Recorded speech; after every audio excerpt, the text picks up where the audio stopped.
Alabama. Everywhere else, they've been a winner. Can they keep that up? I don't see why not.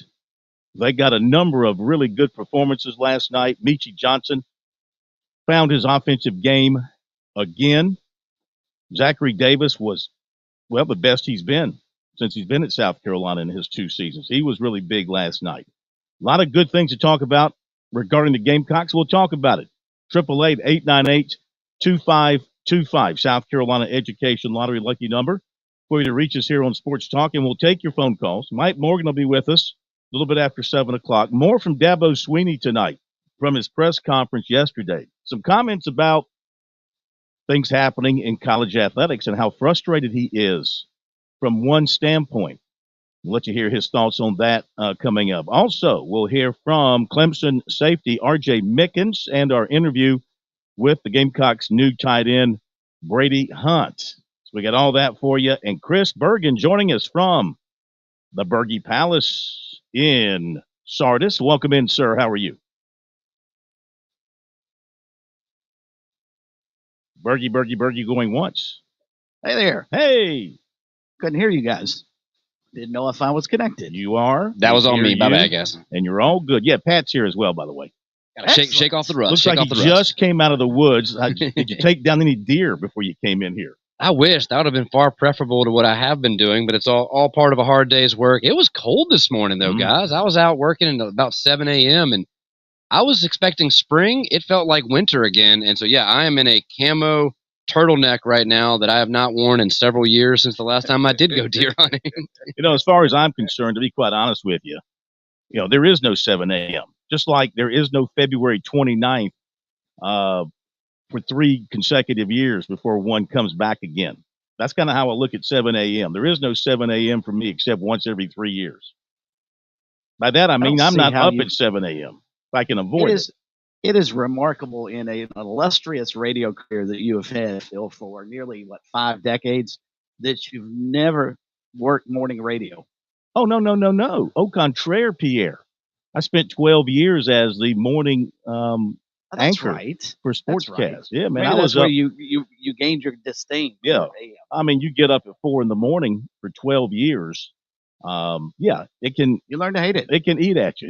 Yes, you do. And but you know what? It was also a fun time. Don't get me wrong. It was a good time to learn and grow and have the morning to yourself. A lot of things happen early in the morning that you are the first to know about before people are up and getting around.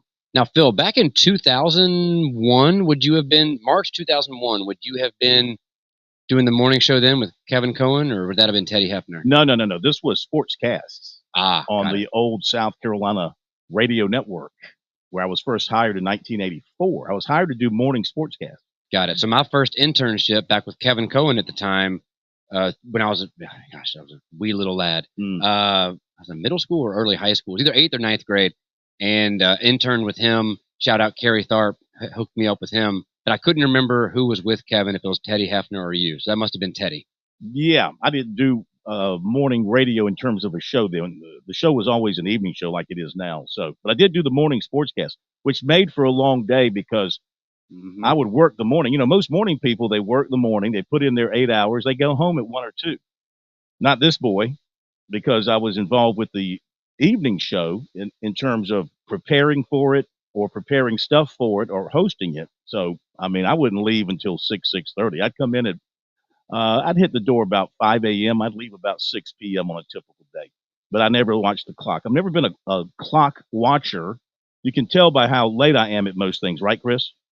Indeed. Yeah. So I'm not a clock watcher, but I have instincts to know when I'm supposed to be somewhere and when I'm supposed to be off of certain things. So it is ingrained. There's no doubt. Well, since this is a night of trying to top each other's stories, I can top both of you guys. When I was working in Clinton, I was doing morning radio there, and it's when I first started working with Coastal.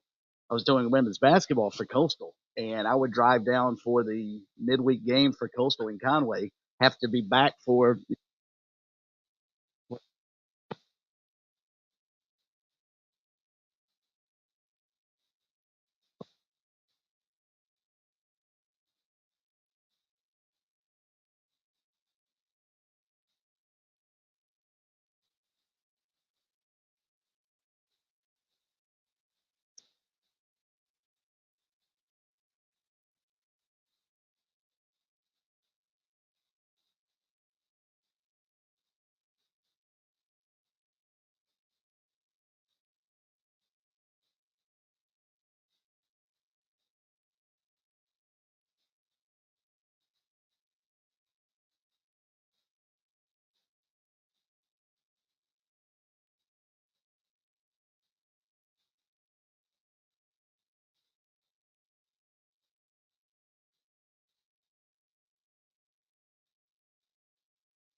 for Beamer. I thought Coley was a home run hire. Couldn't foresee what was going to happen.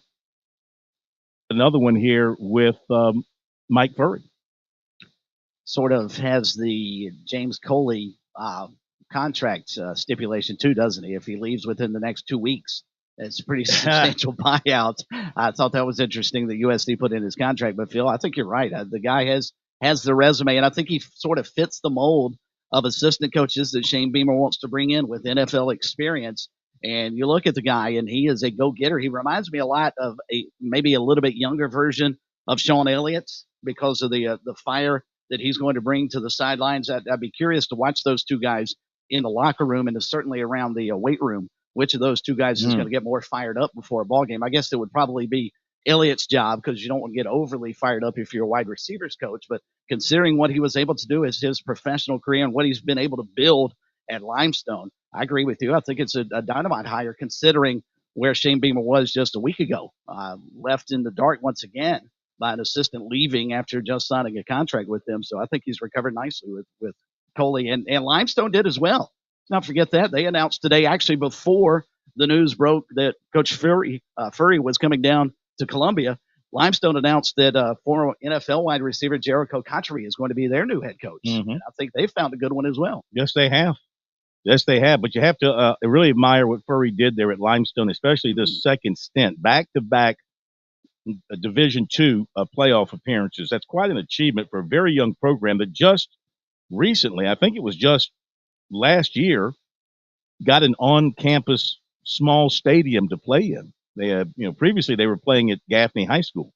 So they took an old practice field with artificial surface and converted it into a home stadium for them. They were very proud of that. They're very proud of the steps that they've made in a short time with their football program. So more from him tomorrow here on Sports Talk from the press conference. Meantime, Gamecock basketball last night. Your thoughts about them getting another SEC road win against a competent team? This Texas A&M team, though struggling right now, dangerous team, a team that has a knack for beating you up on their offensive glass. South Carolina held their own in that category. It was a back-and-forth game. Gamecocks led most of the way. A&M put together a 17-1 run to take the lead. Gamecocks got off the canvas to put a run together, retook the lead. It was tight down the stretch, and then just beautiful execution on a play without a timeout after A&M had scored, and South Carolina just inbounded the ball with about 9 seconds to go. Got it to Michi Johnson. He takes it down the court, down the left side. They move over to cover him. Davis is left open. Beautiful pass, layup. Gamecocks go up, and then A&M, they called a timeout, but then their inbounds play, Wade Taylor stumbled after getting the basketball, stumbled going across half court, never got a shot off. Gamecocks win. So what can you say? Just another terrific win on the road, and the Gamecocks are looking to be in great shape as far as the SEC tournament goes right now. They're in third place by themselves. You want to finish in the top four, you got to like where they are right now. Oh, you can't be anything but excited about that win last night. I think the way they won that ball game, a little bit different than the Ole Miss contest, which they controlled pretty much from the get-go in Oxford a couple of nights ago. But for them to have the big double-digit lead and blow it and then come back and win it at the end, I think shows a lot of fortitude. And I think they've learned a lot from that LSU ball game. And I think it's helped them the past two contests. But you're right, Phil. The reason they won that contest, they took care of the defensive backboards. Texas A&M is ridiculously good on the offensive glass. They lead the country in offensive rebounds. And I think I was listening to a little bit of it on the way home. And I think Derek Scott brought up the point that Texas A&M collects about 42% of its misses, which is by far and away the best in the country. And to hold them to just 11 offensive rebounds. And South Carolina actually got more offensive rebounds than they did. Finished 2 rebounds shy. But I think that's where they won the ball game. You weren't expecting Texas A&M to make a whole lot of shots from the outside, but anytime you hold a team to 2 of 17 from three-point range, it's a tip of the cap to you defensively, and that's what the Gamecocks do. And every time they play good defense, also look at that assist number, 22 assists on 28 field goals. Again, as I've talked about all season long, they're such an unselfish team, and they do it well on the defensive end. But all of that said, the thing I was most excited about last night was Ibrahim Adiba got to play for the Gamecocks and actually contribute. Played 6 minutes, got in, scored a bucket. The transfer from Coastal has battled a lot of injuries through his career. I was tickled that Debo got a chance to play last night. I think the Gamecock fans maybe got just a glimmer as to what he might be able to bring to them off the bench the remainder of the season. Well, that's very good for South Carolina. I mean, that's another piece of depth for you right there. At the very Especially least, in the backcourt. Yeah, but at very least, he's a guy that can, if he's able to move, and I guess they wouldn't put him out there if his Achilles and his foot weren't all ready to go. That's another guy that can guard on the perimeter with great length. At the very least, he gives you 5 more fouls out there. So that's very big for South Carolina here heading down the stretch. So good win for the Gamecocks last night. We'll hear from the Mont Paris coming up in a few minutes. And monster game on Saturday, too. Oh, yeah. I mean, just a gigantic game with Florida because you could get 2 games clear of Florida, one of the teams that might be chasing you to get inside the top 4. You beat them on Saturday. You almost lock in one of the double bye spots in the SEC tournament. I mean, it is a gigantic game for them at home on Saturday. Which would be huge to have that double bye. Something that they've had before, but they don't get regularly. You know, that's usually reserved for your Tennessees, your Kentuckys. Who else?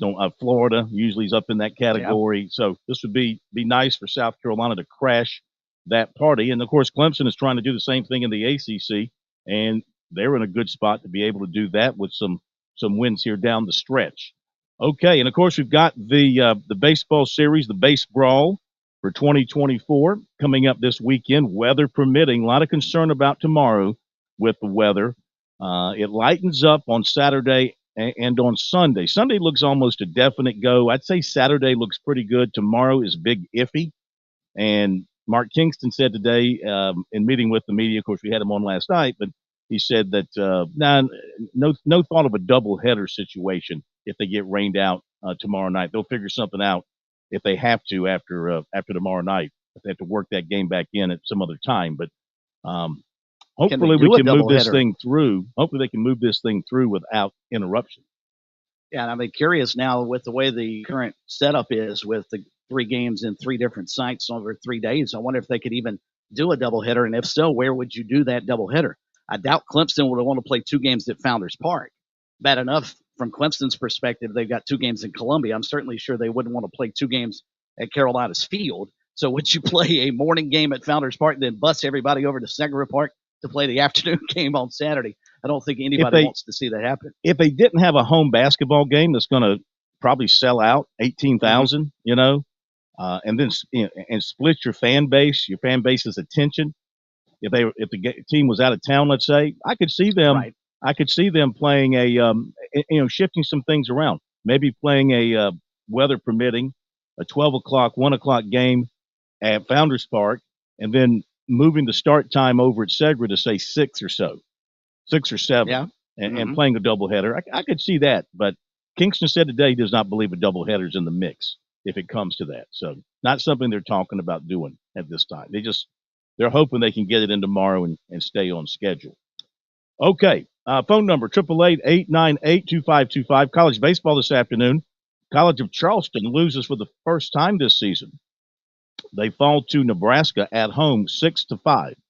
And the first of a 4-game series with the Cornhuskers. Cornhuskers scored 4 runs in the 9th to force extras, and then they scored the winning run in the 10th to win it 6-5 over the College of Charleston. They've been off to a very good start, their best start under Chad Holbrook, and still it's a single loss, and they'll look to bounce back beginning tomorrow as they continue. And if I'm not mistaken, I think they're playing a second game right now.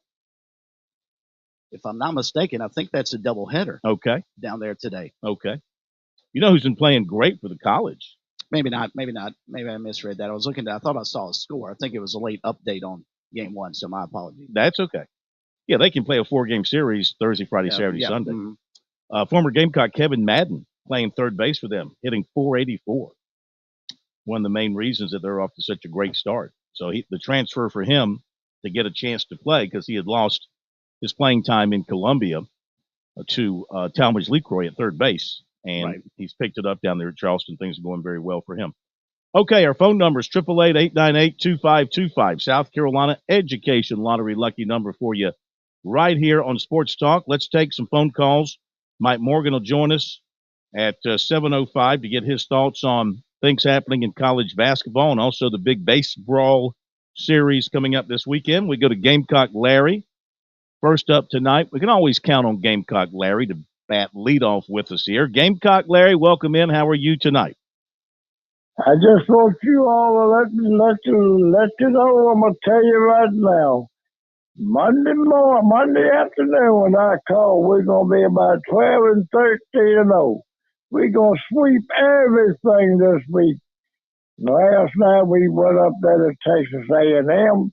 We just played around with them guys. We got built out a lead, and then we just let them come on back, because we know we was gonna win. And the ladies going to go to Arkansas. They're going to take care of business. And old Gamecock Larry go, boy, I've been feeling good. I got up this morning at 2:15. 15 minutes after 2. Wait a minute. 15 minutes after 2 o'clock in the afternoon? This morning. I got up this morning. Wait, you got up at 15 after 2 this morning in the a.m.? This morning. Been up all Why'd day. You get up so early? Well, I'm gonna make sure I get all this stuff going so I can tell you, because I can talk about it. Well, I can talk about it when I call you guys. But that, boy, I'm telling you, I got to watch a couple of them basketball games this morning and all that. I've been thinking about what I said last night. I think I made some kind of thing that I was going to take you out to dinner.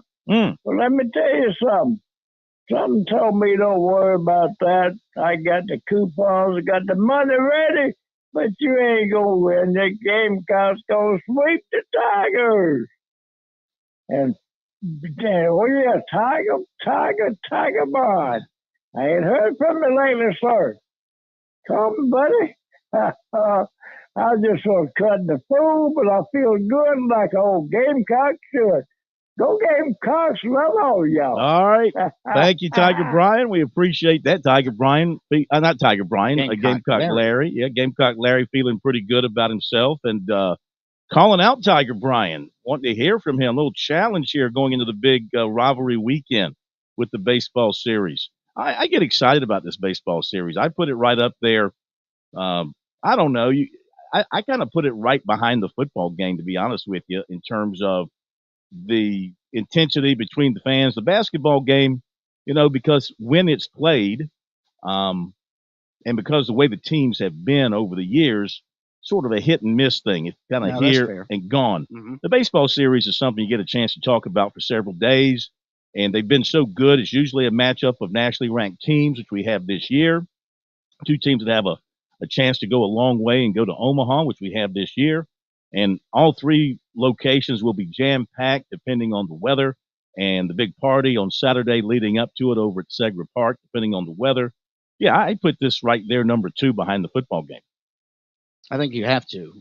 As a basketball fan, that's unfortunate, but realizing where things stand in our state and how good the programs have been, and traditionally you're talking about combined 2 national championships and a lot of SEC and ACC titles over the years. It's hard to argue that this is not the second most important sports series, if you will, in our state. And the only thing I dislike about it, 3 weeks into the season, do you have a good feel as to who's the better team right now? Because I sure don't. Well, we talked about it last night. I gave South Carolina the edge in the series. You look at the two teams; they're even in some ways. Clemson has the better overall batting average going right now. South Carolina has the better overall ERA going right now. Clemson has hit for more power in terms of home runs than South Carolina has at this point.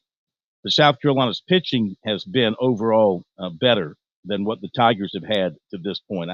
I think South Carolina's starting rotation, and again, I'm a little more familiar with the Gamecocks right now because I've seen them more than I've seen Clemson, catching the Gamecocks a little bit here and there in person. I think that their starting rotation of Jones, SQ, and Kimball might be stronger than Clemson's of Barlow, Smith, and Canuck. The numbers kind of say so. Now, the Tigers, ordinarily, if he were healthy, would have Austin Gordon starting and ahead of one of the others. Maybe Canuck, maybe Barlow. Smith would certainly be a starter. He started against the Gamecocks last year. Gordon started against the Gamecocks last year, and he's working his way back. He'll be a weekend guy as he works his way back. He's just not there yet. And also, Clemson's going to be without their starting catcher, who's out after taking one to the jaw. We know that. South Carolina's healthy. So I give the little bit of an edge here to the Gamecocks. And they won it last year 2-1 after losing the first one. They had that close game at the neutral site, and then the Gamecocks won easily at home. And we'll be back after this break. On Point Weather is made possible by our friends at Palmetto Citizens Federal Credit Union on 107 The Point. Here's tonight's forecast. Cloudy overnight with a low dipping to 41. Tomorrow, heavy rain at times, cooler with a high temperature of 54. Now, for the weekend, warmer with Saturday and Sunday highs around 70. We'll have early showers on 70 and a slight chance of more rain on Sunday. Looking ahead, high temperatures next week in the low 70s. I'm Cal Moss with your On Point local weather. Yo, dude, what's up? Dude, hear that? I'm like totally here at the Mellow Mushroom eating an awesome pizza in a hot tub. It's insane. Mellow has pizza and hot tubs. That's right. Spring water dough pizza with the freshest ingredients. Over 100 beers from around the world. All now available in our hot tub booths at the Mellow Mushroom in the Vista and on Sunset in Lexington. There are no hot tubs at any Mellow Mushroom, but the pizza is just as awesome in a regular booth. With SRN News, Peters reporting the House has passed another short-term spending measure that would keep one set of federal agencies operating through March 8th and another set through March 22nd. The legislation approved Thursday will allow Congress to avoid a shutdown for parts of the federal government set to kick in Saturday. President Biden and Donald Trump are in Texas for dueling visits to the U.S.-Mexico border. It's a sign of how central immigration has become in the 2024 campaign. Biden wants to hammer Republicans for tanking a bipartisan border security deal on Trump's orders. Biden was in Brownsville, Texas, while Trump was 300 miles away at a state park at the epicenter of a standoff between Texas and the federal government over enforcement. On Wall Street, the Dow by 47 points. The Nasdaq rose 144. More details at srnnews.com.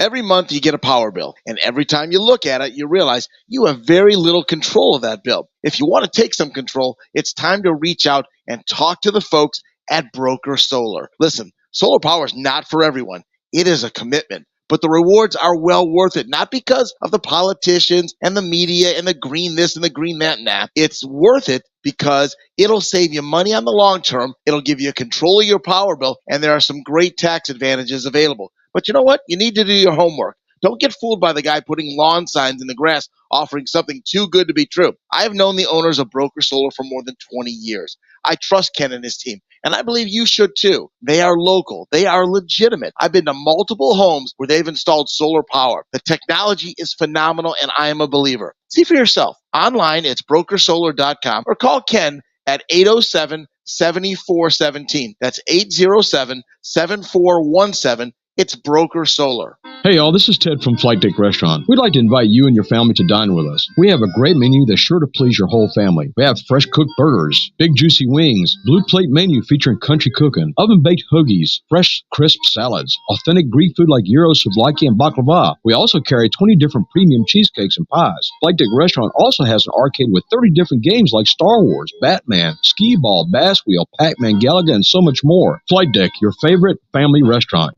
Thanks, y'all, and God bless. Great things don't happen all at once. Big dreams take time. And when it comes to saving for college, it's those small steps that make a difference. I'm State Treasurer Curtis Loftus. Future Scholar, South Carolina's 5-9 college savings plan, is designed to be taken step by step. You can start with any amount, contributions are tax deductible, and earnings grow tax-free. So why wait? Discover the smart, easy way to save for college at futurescholar.com. When you've got the gem of the Midlands, Lake Murray, at your disposal, who can blame you for wanting to hit that water now? Marine 360 has been your local home for the nicest crest and sea hunt boats since 2007. Brandon, Scott, and their team, well, they offer expertise, incredible customer service, and a tremendous selection of new and pre-owned boats. Crest is the industry standard. They've been building boats since 1956, the oldest and one of the most respected pontoon builders anywhere. Sea Hunt is built right here in Columbia, the #1 selling center console in its class for 19 straight years. Look, Marine 360 is on the lake. It's a great place when you need your boat service. They're authorized service experts for Yamaha, Mercury, and Suzuki. I know Brandon and Scott. These are good guys. They're local, and they'll be there from start to finish. They can get you into the best boat that fits your dreams and your budget. Take a look online, marine360sc.com, or better yet, give them a call, 749-2360. Go visit the showroom, see their awesome selection, hit the water for a demonstration. If you belong on the water, you belong in a Marine 360 boat.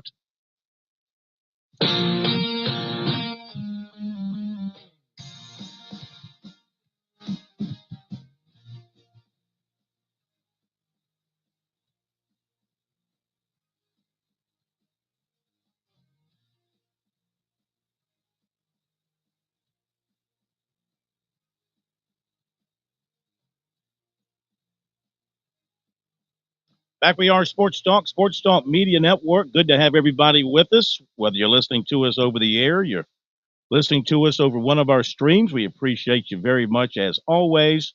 And the phone number is 888-898-2525. South Carolina Education Lottery lucky number for you right here on Sports Talk. Here's another lucky number for you to know, and that's 843-237-4246. 843-237-4246. 4246. That won't get you on the show, but it'll get you to Jimmy Smith at Paulie'sVacationRentals.com. Get ready for spring and summer vacations or getaways, and let Jimmy put you up in a great place.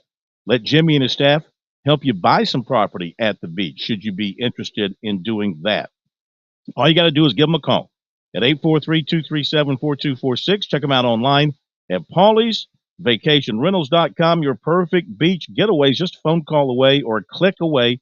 So don't hesitate. Get it done today. Okay. 888-898-2525 is our number. Comments from USC basketball coach Lamont Paris coming up. Any question now that he will be the SEC Coach of the Year? I knew where you were going with that. No. He won that a couple of weeks ago, but he certainly cemented that. He's knocked off the guys.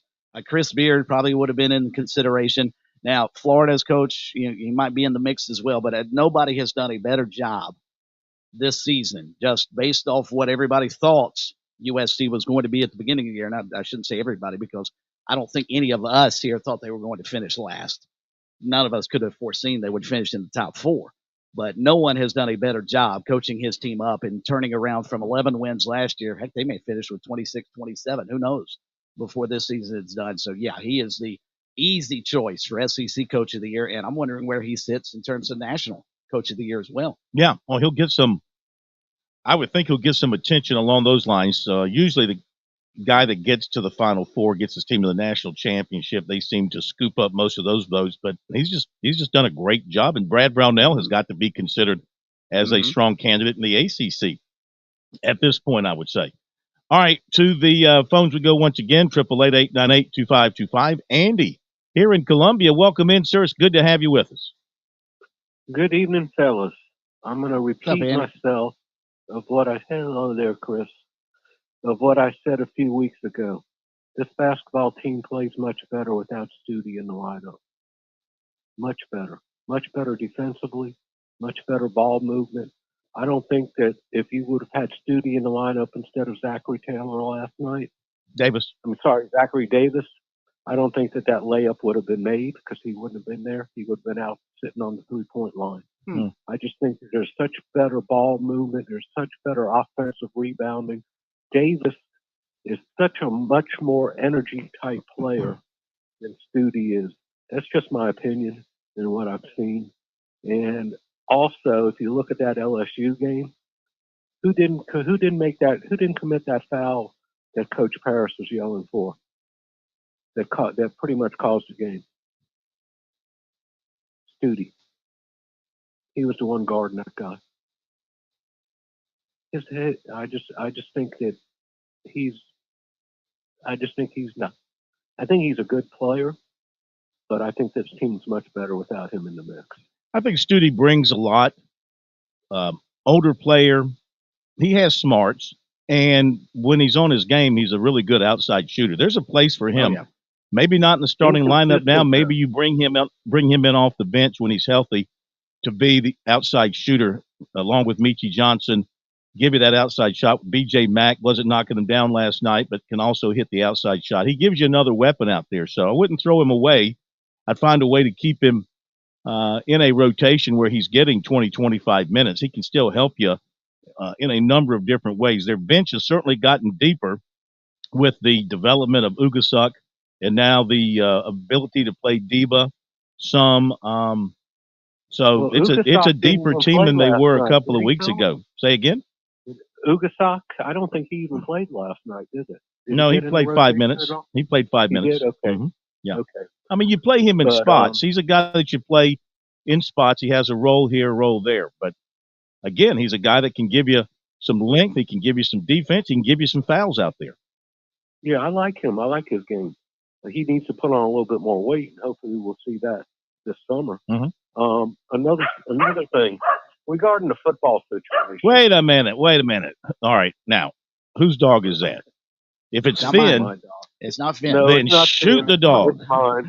It's mine. Regarding the football situation. Yeah.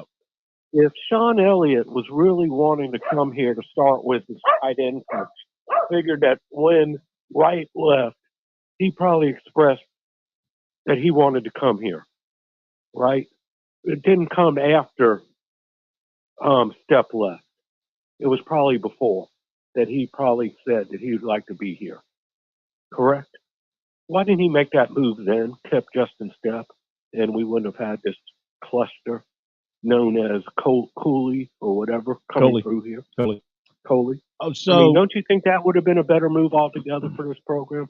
I mean, I'm sure this guy from Limestone's going to be a good coach, but Justin Step, I thought, was a pretty good developer of the wide receivers that he had and what he's done.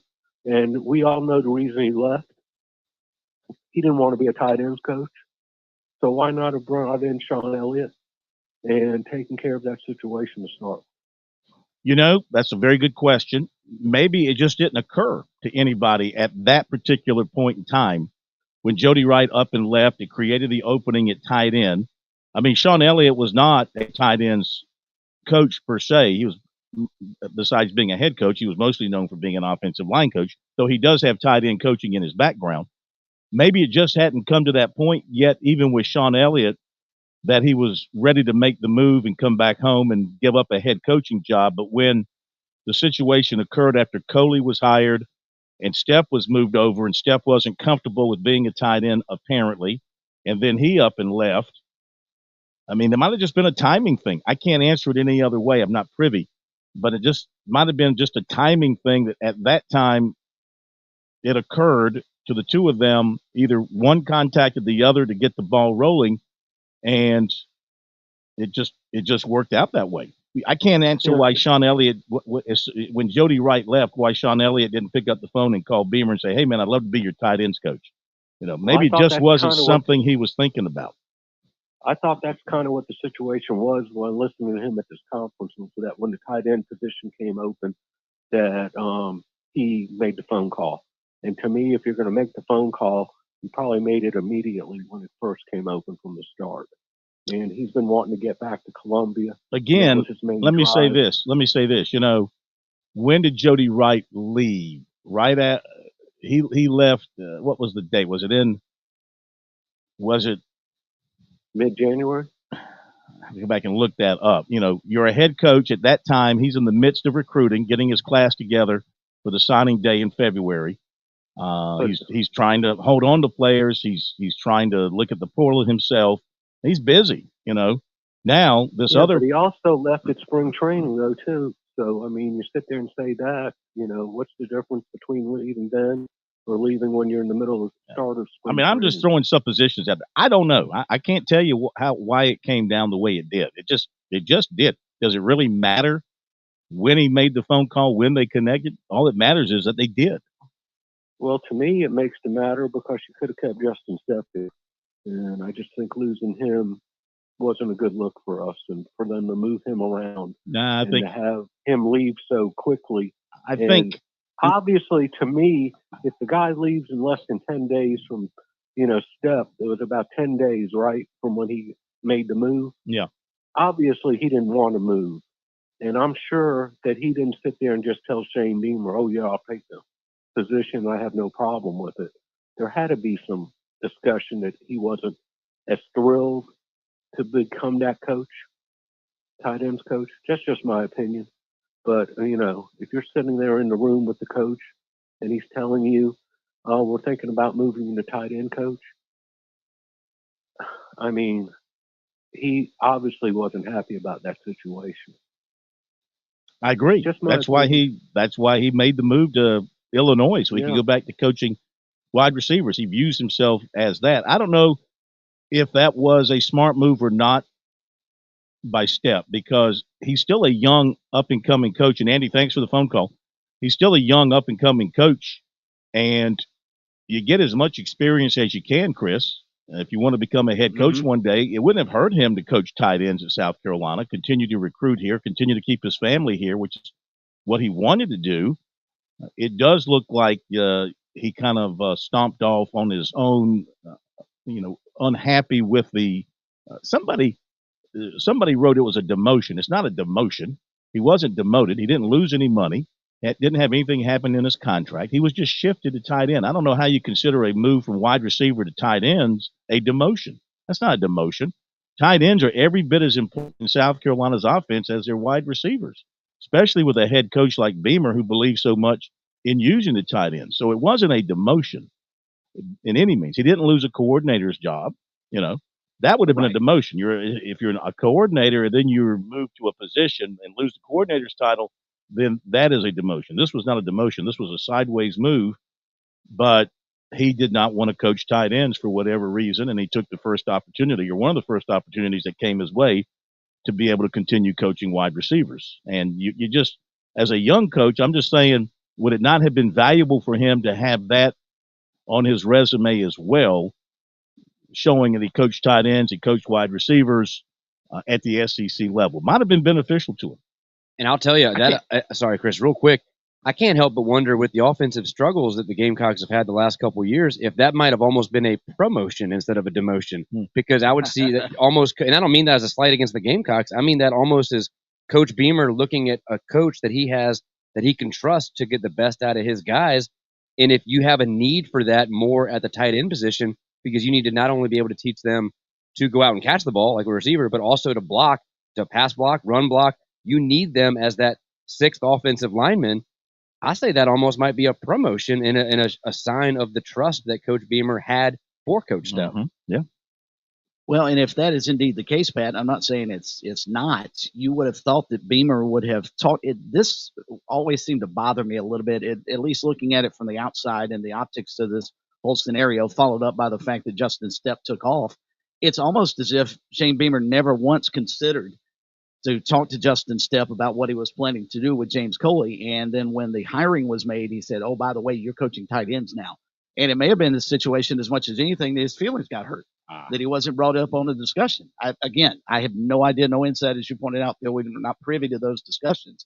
But that's what it looked like to me. It was a situation where Shane Beamer never talked to Justin Stepp, because had he told him about this and they communicated about it, you wouldn't think Justin would leave. So it just, the whole situation looked weird from the outset here. And I agree with you. I think from a resume perspective, having cross-trained at other positions, I think always would be helpful, unless all you want to do. Maybe that's only position that Justin Stepp wants to coach his entire career. He just wants to stay as a wide receivers coach. But just to me, it was almost Phil's bringing in some hotshot radio talk show host and doesn't bother to consider Matt, Smitty, Pat, and myself. He just brings him in and said, oh, by the way, he's going to be the co-host moving forward. Okay, well, I appreciate you letting us know. I think I've seen that happen before. I think I've seen that, not by me, but with us. Oh, no, not with y'all. But I've seen that happen before. I mean, No, but a good boss wouldn't do that. Well, at least in my opinion. A good boss would not. Certainly a good boss would not. But bosses, being bosses, kind of feel like they can do what they want and make any kind of move involving their personnel, the people that work under them, without consulting them, even though they might work, 2,000 miles away or 1,500 miles away and don't really have a clue about what's going on. But because they have the title boss and they have the authority to do it, they do it. You know what I mean? I would never do that. Don't get me wrong. I'm not saying I would never do that. I'm telling you, I have experienced that. And Coach Beamer Shane Beamer may not have done that. They may have had several conversations, and Justin Stepp told him at the time, "Hey, look, I'm okay with this. Let's bring him in." And then maybe something changed once James Coley came in, and Justin realized, this is not what I want to do, so I'm going to go pursue other opportunities elsewhere. And if that's the case, that's fine. But it just looked like to me that as quickly as Justin Stepp left, as if he was never consulted on this and just got his feelings hurt a little bit and was upset and decided, I don't want to be here anymore. Yeah, could be. All right, got to hit the break on Sports Talk. We'll come back in just a moment. Comments from USC basketball coach Lamont Paris about the Gamecocks' win last night at Texas A&M, and now they come home for two huge games. Florida on Saturday and Tennessee on Wednesday. Should be two packed houses for the men's basketball team to wrap up the home slate. Lamont Paris coming up after the break.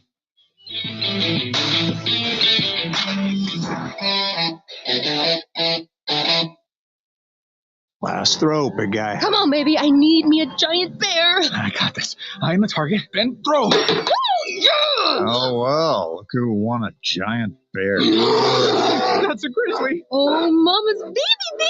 When you join the South Carolina Education Lottery's Players Club, you get way more than you expect. More chances, more wins, and more surprises. Yeah, he's had all his shots. Just don't look him in the eye. Join the Players Club at seeducationlottery.com because more happens here.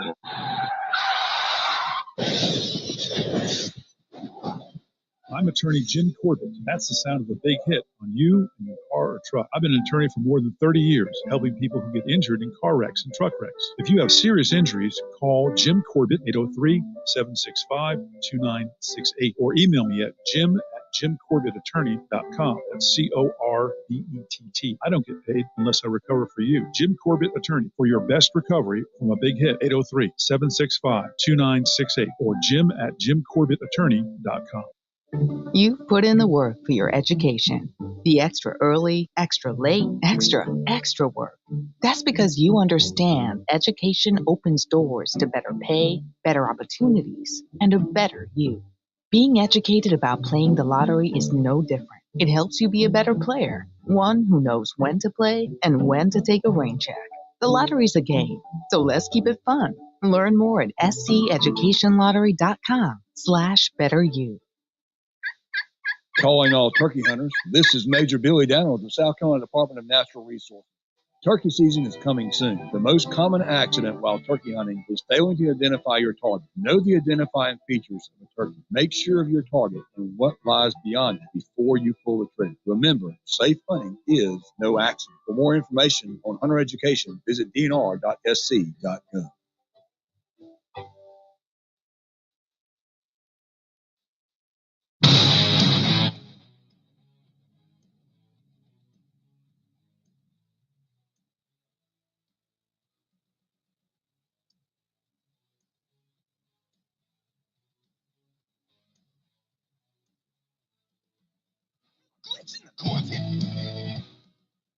All right, South Carolina went on the road last night, picked up a very nice win at Texas A&M. Gamecocks coming away with a last-second 70-68 victory over the Aggies, surviving a strong run by Texas A&M, came back with their own run, and then built a lead, lost a lead, and then scored at the very end and come away with a very nice win on the road to the Gamecocks. Here's Lamont Paris. What a great effort by both teams. I mean, they had a long run. We had a run that wasn't quite as long as theirs, but, it was blow for blow. And then it came right down to the very end, and just was a great game. Thought it was a great game, just a battle. March is upon us. So you're going to get a lot of games where this is the atmosphere. This is the environment. This is the level of determination that teams are going to exhibit. And I thought, above all else, both teams had an incredible level of determination in an attempt to win a game. So really proud of our guys who are doing enough things to come out on top, handled some adversity, missed some free throws, got in foul trouble, a lot of different things. But we did what we needed to do when it came time to make a couple plays. So hats off to our guys for that, but obviously hats off to their team too for how they played. What did you think about the play by Davis there after they had tied the game late? I liked it. Yeah, so it was 9 seconds or so on the clock, and we had good pace as we brought the ball up the floor. We had the ball in the hands of a good decision maker, and he had played well today too. So anyway, we had such good pace. I just was going to let it play out. I was going to let it play out. Sometimes if we get in that scenario and it doesn't look like we know what we're doing, maybe I'll call a timeout. But their defender was on his heels to some degree. We had really good pace in that particular play. And then so I thought our ability to attack, maybe get free to the free throw line was a good opportunity. And Michi saw something late. Zach broke late, and he gave it to him right at the rim. So it was a great individual, tremendous individual play. But just as good as his pass was Zach's just the wherewithal to be right there at the basket in order to finish it. What were you telling your guys for that very last play regarding and how much did it help you out that they had to kind of go to plan B? Yeah, I wanted to keep the ball in front of us. If so, I wanted them to catch it as close to as far in the backcourt as they could. But I wanted to keep the ball in front of us and nothing over top of our head. But I don't know. Maybe it did. Maybe the play that they ran would have worked. Maybe it wouldn't have. I don't know. I don't think it's worth second guessing that. It wasn't like we called timeout afterwards and made an adjustment based on their alignment, or I subbed 2 guys in based on what their alignment was. And he's got a bunch of different things. As you know. So he went to his plan B, and we were fortunate just to the ball got fumbled a little bit and we came out on top. You mentioned March. How much do you think winning a game like this will help your team as you go into the conference tournament and NCAA tournament? Yeah, I think it's a tremendous help. This whole season has been a pretty steady march for our guys. If you really honestly think about it, I know according to most, the wheels fell off in the 2-game loss streak that we had. Right, that's the only time all season that we've lost 2 games in a row. So I think this whole season has been a pretty steady, I don't know, like a preparation for us. And we've achieved, and we've been resilient. We've had a bunch of close games. This is another one, obviously. It's nice coming down the stretch. We got a couple home games. It seems like every game gets tougher and tougher as we move forward, and there's more on the line each time, and you start really looking at a conference race and all that kind of stuff. And so, we try to focus on what's the next thing in front of us. It's been our thing. We don't say that for any sort of lip service. I think we're best served to do it that way, and the results have borne out that way. And so we'll continue to try to do it that way. At one point, if we do enough, maybe we'll look up and say, hey guys, you win one more game and you're in a tie for first place in the league. I don't know if it'll turn out that way or not, but at that point we'd have that conversation. Right now, we got a team that's playing extremely well coming into our place. And, we get back late tonight or early tomorrow, I should say. And we got to try to, formulate and tweak our game plan to try to beat them.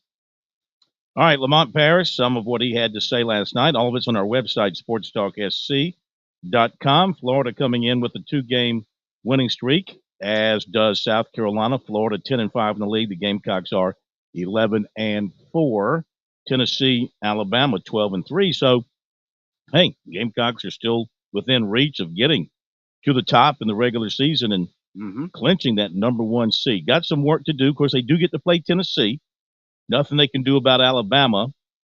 They would need Alabama to lose twice since Alabama has the tiebreaker. In terms of the seeding, they could share the championship, but sure, they would need some help there. But they can take care of Tennessee, and they can take care of Florida. That's within their grasp. And another similar game plan against the team that is ferocious on the offensive glass. They saw the best offensive rebounding team in the country last night. They'll see the second best offensive rebounding team in the country on Saturday. So Gamecocks are going to have to strap it on the defensive boards once again. All right, going to hit the break. Mike Morgan will add more to that, and we'll also dive more into the base brawl series coming up. Be right back.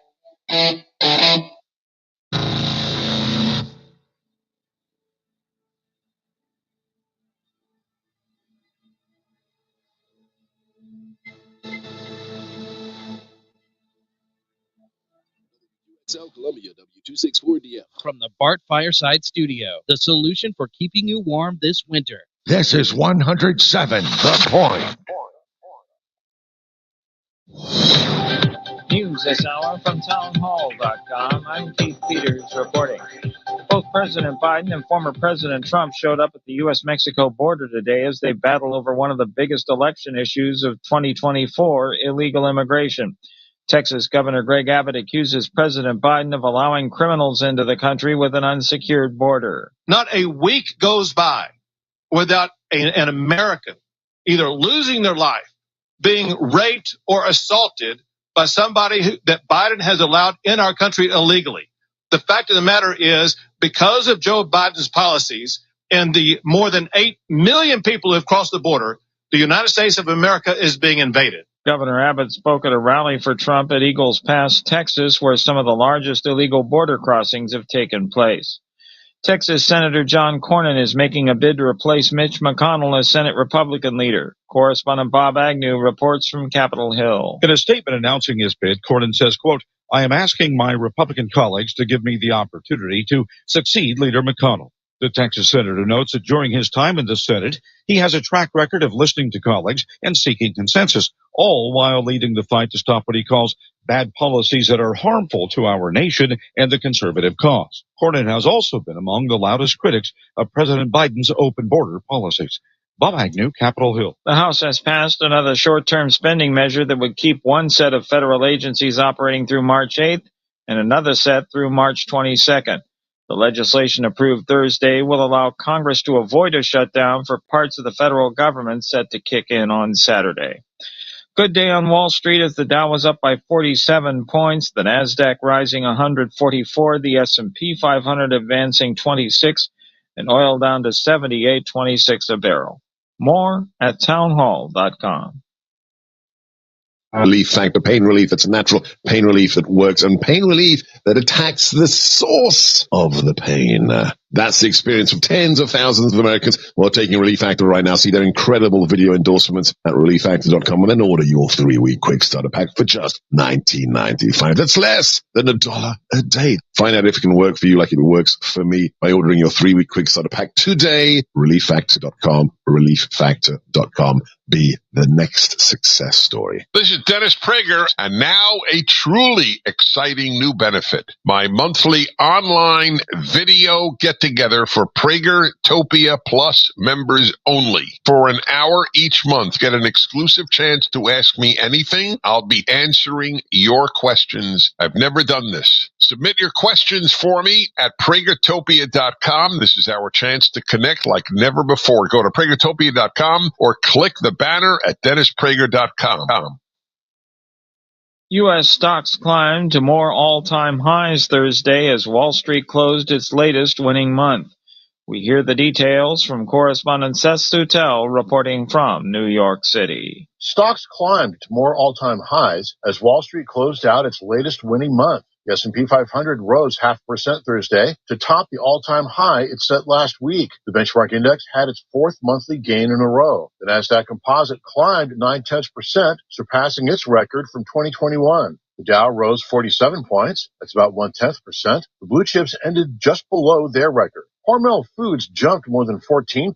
The maker of Skippy Peanut Butter reported better results than analysts were expecting. Treasury yields eased in the bond market after a closely watched inflation report showed that prices rose pretty much as expected last month. Seth Sutel, New York. News and analysis at townhall.com. I'm Keith Peters. On Point Weather is made possible by our friends at Palmetto Citizens Federal Credit Union on 107 The Point. Here's tonight's forecast. Cloudy overnight with a low dipping to 41. Tomorrow, heavy rain at times, cooler with a high temperature of 54. Now, for the weekend, warmer with Saturday and Sunday highs around 70. We'll have early showers on Saturday and a slight chance of more rain on Sunday. Looking ahead, high temperatures next week in the low 70s. I'm Cal Moss with your On Point local weather. As a kid, you dreamed of being a firefighter one day. Now, the opportunity is yours. Answer the sound of sirens. Live your dream. Become a part of a team, a family. Visit scvolunteerfire.org to find out more.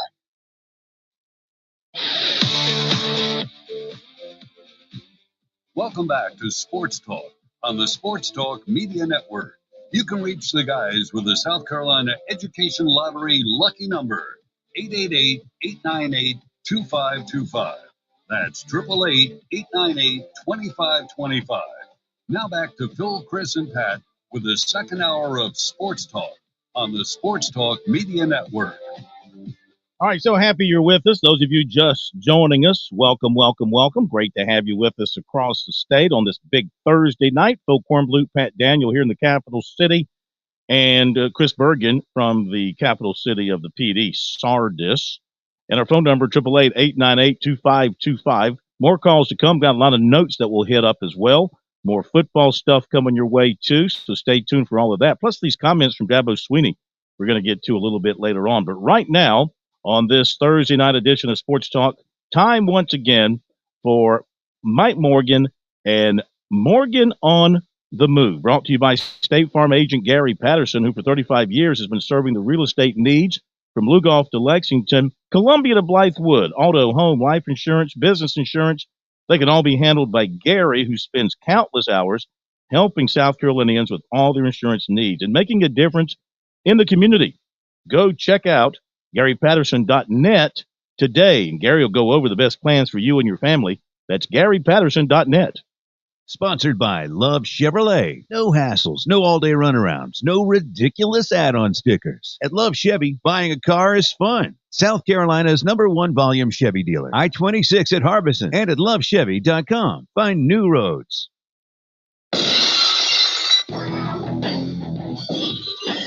All right, Mike Morgan joining us here once again on the Sports Talk. Good evening, Mike. Great to have you with us. A lot of big stories. The one that caught my eye today, though, this one just blew me away. I'm a little surprised that the SEC network didn't drip this information out one day at a time over a 4-day period. But the SEC released the schedules of the coaches who will be attending SEC Media Days in Dallas. And I'm wondering if you can tell us why Sam Pittman was put to Thursday. Why we have to wait till Thursday to hear from the Arkansas coach? Your thoughts on that?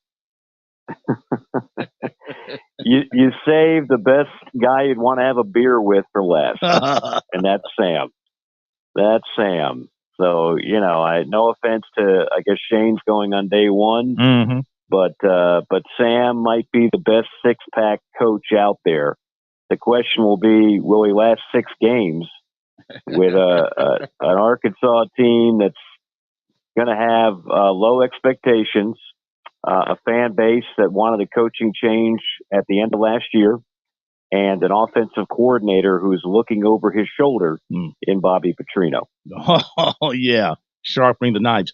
I just brought that up as, of course, a ha-ha. But now that you mention it, it's amazing how, I'm not saying a fall from grace, but, man, they couldn't love him enough at the start of his time there at Arkansas. And you're right, now they're very uneasy about things with him right now. Yeah, they are. And, I don't know if it's fair or not. I can't remember the last time Arkansas had a dominating defense, and yet we just continually watch them cycle through coaches and some of the issues just remain the same. The common denominator is they rarely have a dominating defense. Now, that was even amplified when they played in the toughest division in all of college football, which was the SEC West.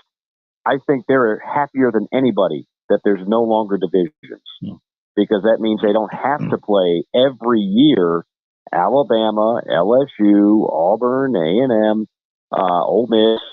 Now that schedule might actually look a little bit lighter, and that'll be certainly to Arkansas's benefit. But yeah, I think it's going to be I was just there for a basketball game a couple of weeks ago, and whenever I'm in these towns, the conversation of football inevitably comes up, and someone who covers that team very closely told me he thought he'd be surprised if Sam Pittman makes it all the way through, and Bobby Petrino is just sitting there waiting in the wings.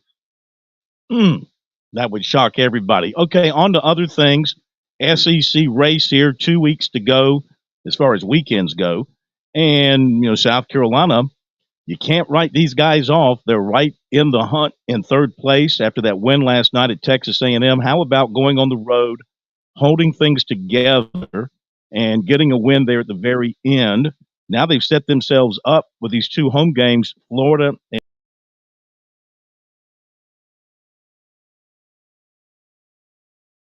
to some degree, they can really help themselves get up as high as number 2 if nothing else happens to Alabama the rest of the way. Isn't it fun to just talk about this in late February, about to be March, and all the things you just described are in play for South Carolina? That's really that. Even the Final Four year, none of this was really in play that season. The kind of stakes we're talking about, everything from an SEC championship to the seeding to a double bye in the SEC tournament, which I think is extremely important, even if you fall short of the SEC championship goal. None of these things have been in play since Eddie Fogler's SEC championship team in 96, 97. I mean, that's how long you got to go back.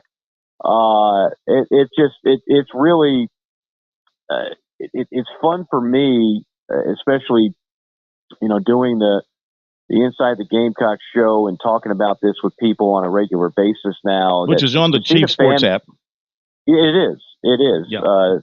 Live every day, 1 to 11 to 2. Flog you with wet noodles for not promoting that. That is my bad, Jamie, JC. I apologize. I could have done that better. Yes. But to just kind of sense the excitement that a fan base that has felt kind of apathetic about basketball for much of the last 20 years, if we're being honest, and all of a sudden they're engaged. People are asking about net rankings and quad 1 wins and what kind of seed are we looking at? I mean, these are questions that just haven't really been in existence for a long time. Mike, when you look at the way the league has played out, there's no question that South Carolina is the biggest positive surprise story in the SEC. On the flip side, what in the world is going on in Missouri? How in the world is a team that was picked toward the middle of the pack and has been playing pretty well up until this season under Dennis Gates fallen flat on their face? And does he survive if they don't win a conference game this year? Yeah, and I just had them Saturday, and it was a typical Missouri game at Florida. Florida's the hottest team in the SEC right now. Missouri could have won that game. They're always in the game with 5 minutes to go, much like they were the game I had against the Gamecocks. And they always just fall short of the mark. They just don't have the talent, quite honestly. Not this year in this league. 10 years ago, that team could have won 7 games, 8 games maybe. This is not your older brother's SEC. A little bit different level of competition. And no, Dennis Gates is not at all on the hot seat. I mean, he's only in his second year, and he took them to the tournament in their first year. So yeah, and he's got a top 10 recruiting class coming in next year. So this is just they hope it's a one-off. I certainly think they'll be back. Now, I don't know if they'll be tournament good next year. I don't know how all those freshmen will blend. And as we've learned in the case this year, there's more than one way to skin a cat. If you look at the way South Carolina's done it, What was that recruiting class ranked? Not very high, right? But the right additions in the portal, combined with one very talented recruit that was kind of under the radar for a while, and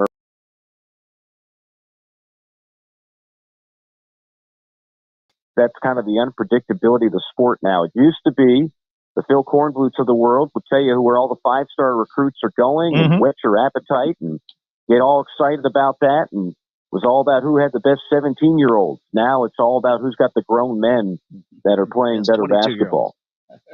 Yes.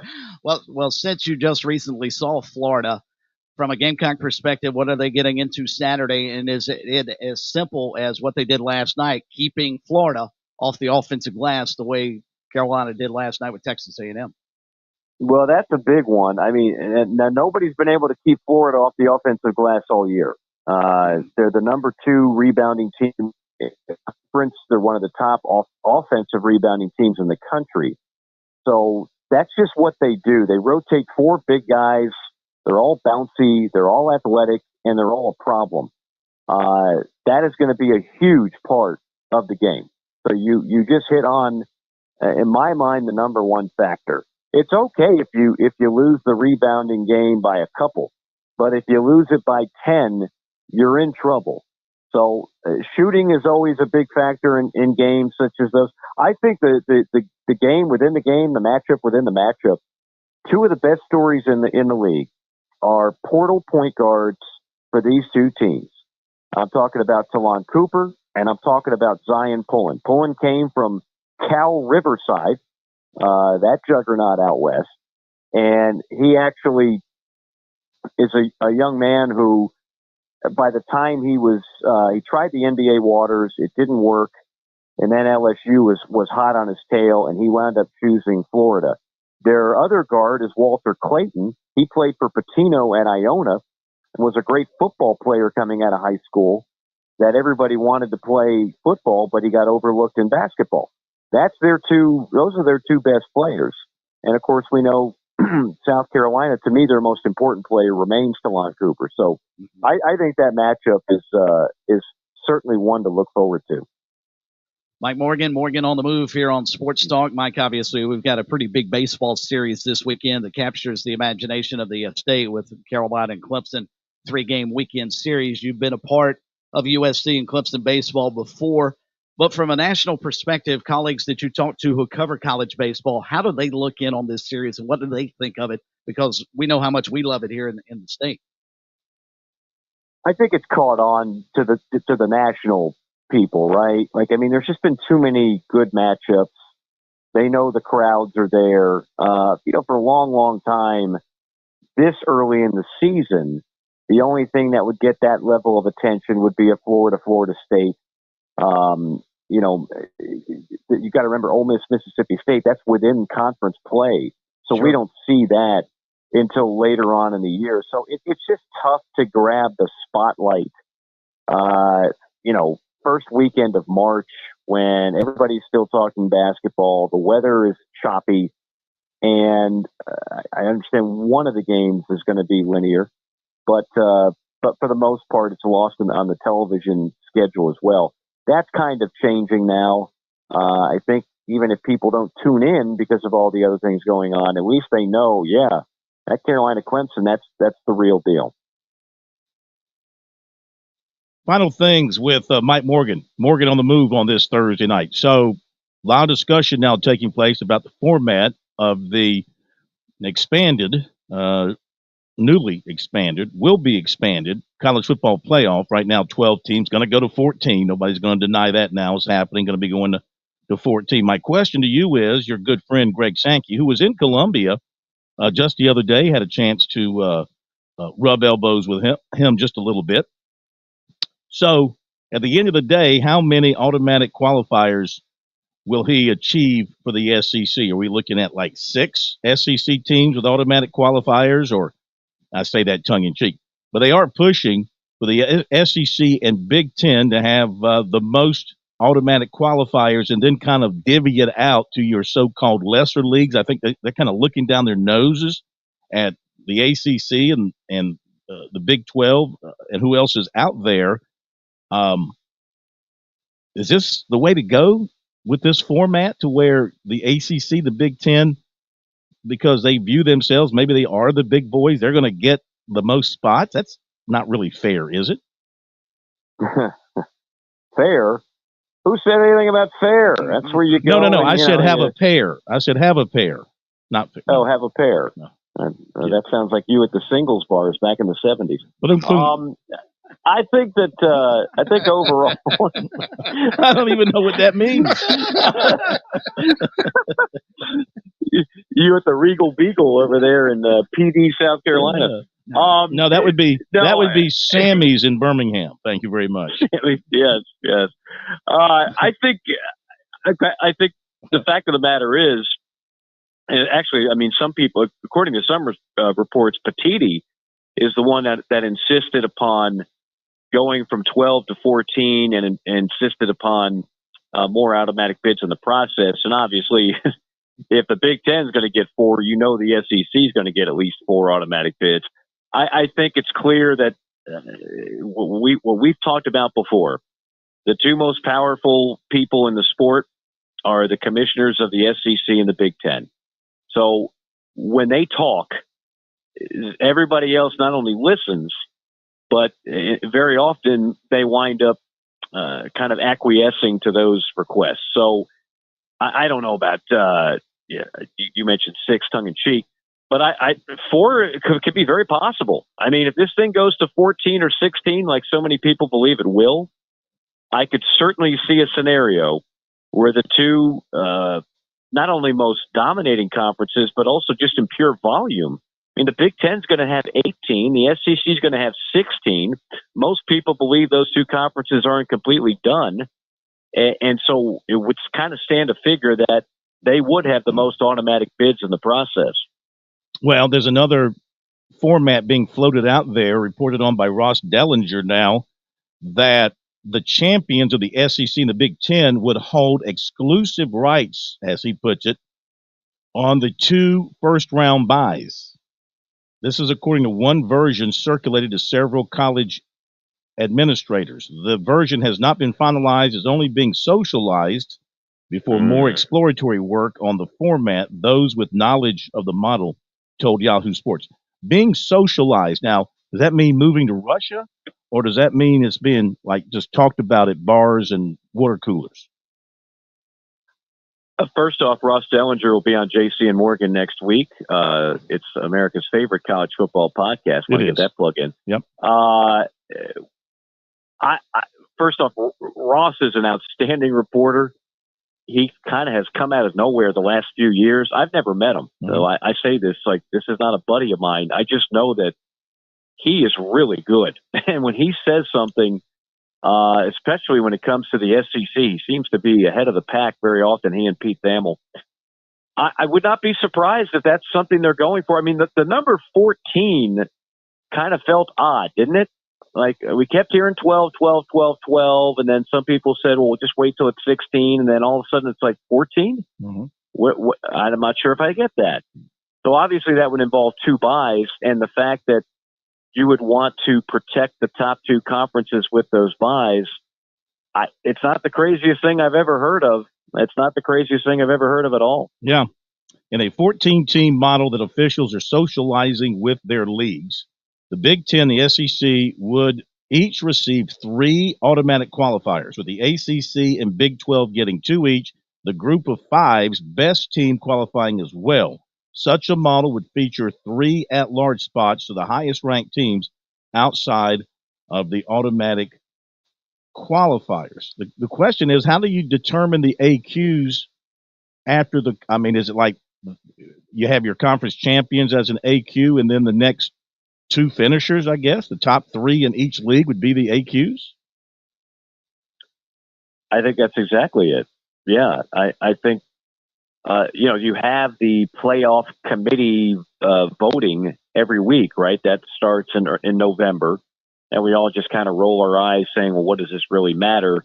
For the last 10 years, it's always been, okay, wake me up when they decide who's number 4. And the biggest piece of controversy obviously came this year with the whole Florida State situation. But you could use those polls to determine who the top at-large teams are. So, and both, to your question, you could determine who the at-large teams are and who the three automatics are from every team, from the SEC and the Big Ten. You just go on rankings. You just go on that poll. Make that poll actually mean something, because we've made that a TV event every week. Now, all of a sudden, people might start paying more attention to it. All right, last thing. What's the possibility of you being on the call for ESPN International for the Liverpool Man U soccer event at Williams-Brice? Sold out Williams-Brice Stadium, may I add. Sold out Williams-Brice Stadium on August the 3rd. They're bringing soccer to Williams-Brice. Would you like to be on the call? Do you have a call for a goal? Do you have a way to describe a goal in soccer? I have. You remember the show The Simpsons? I never watched it. Oh, goodness. Guys, help him out, please. Yes, we do know the show, Mike. Phil even probably knows the show. It's a cartoon, right? It's only been on for like 30 years. But it's a cartoon. My cartoons are on Saturday. I don't watch cartoons during the week. Phil has taken a cat nap on pop culture for about a half century. He was at that bar, right? Mike? In Alabama. Yeah, exactly. Sammy's. He's too busy. Sammy's. Too busy swinging at the Regal Beagle and Sammy's. Yeah. That would explain a lot. You ruined my whole delivery. I was going to give you a Simpsons play-by-play call, and now it's gone. The moment's lost. I got nothing for you. I'm sorry. He's your sideshow Bob there, Mike. Yes, Simpsons reference. Yes, he is. Mike? Yes, exactly. We'll let you get on with what you're doing. Have a great night. Talk to you next week, my friend. Look forward to it, guys. Take care. Thank you so much. All right, Mike Morgan on the move here on Sports Talk. We're going to hit the break, and we'll come back with more just a moment. Got recruiting coming up and a whole bunch more. Dabo Swinney comments about things going on in college football and why he's not involved in the decision-making. That's right. Why is Dabo Swinney, Shane Beamer, people like them not involved in what's going on? He expresses his thoughts on that. Yeah. We got a couple of other football things, too, coming up on Sports Talk, not to mention some recruiting. Back after this break. Don't go away.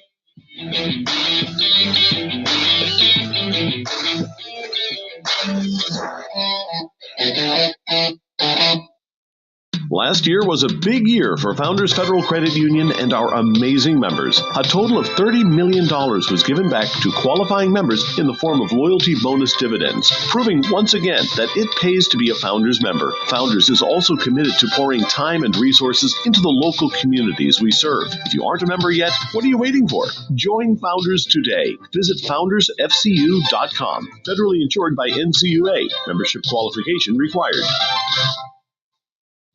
George Bryant here with Tsunami Bar Sports, and wow, Tsunami Robbie, there is now an amazing technology that you can use when you train receiving large game without having to endure pain. Please explain. George, that is the magic combination. I have three simple words to define that entire concept. Stimulation, not annihilation. Regardless of your training goals, there is a level of stimulation that is optimal for your desired gains. Tsunami Bar's flexible bar technology meets these demands because the user determines the level of stimulation with the amount of speed and force they impart into the bar or training device. Hey, this is Phil Kornbluth. The Tsunami Bar is a terrific training device, whether you're working on your fitness or your golf game. It's convenient, it's easy to use, and you won't feel beat up afterwards. Be sure to click on the digital ad on SportsTalkSC.com and get 5% off any order using promo code BBB5. Don't wait. Order today.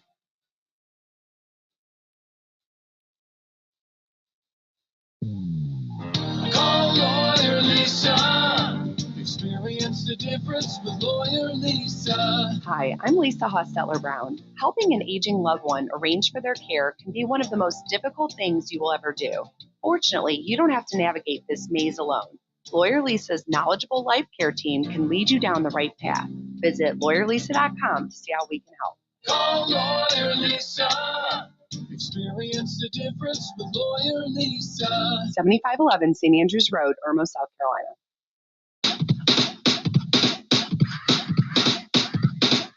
Drop top Porsche, rollie on my wrist, diamonds up and down my chain.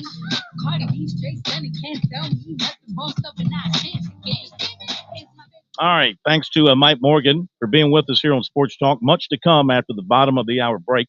Presbyterian beat St. Bonaventure. No Bob Lanier playing for St. Bonnie. 12-6 in baseball today over in Clinton. It's got to be a big deal when like St. Bonaventure comes to Clinton to play a baseball game. And I would think so. We got the Cognizant Classic in the Palm Beaches down there at Palm Beach Gardens, the PGA stop. Andrew Novak from Wofford, he's having himself a great start to the season.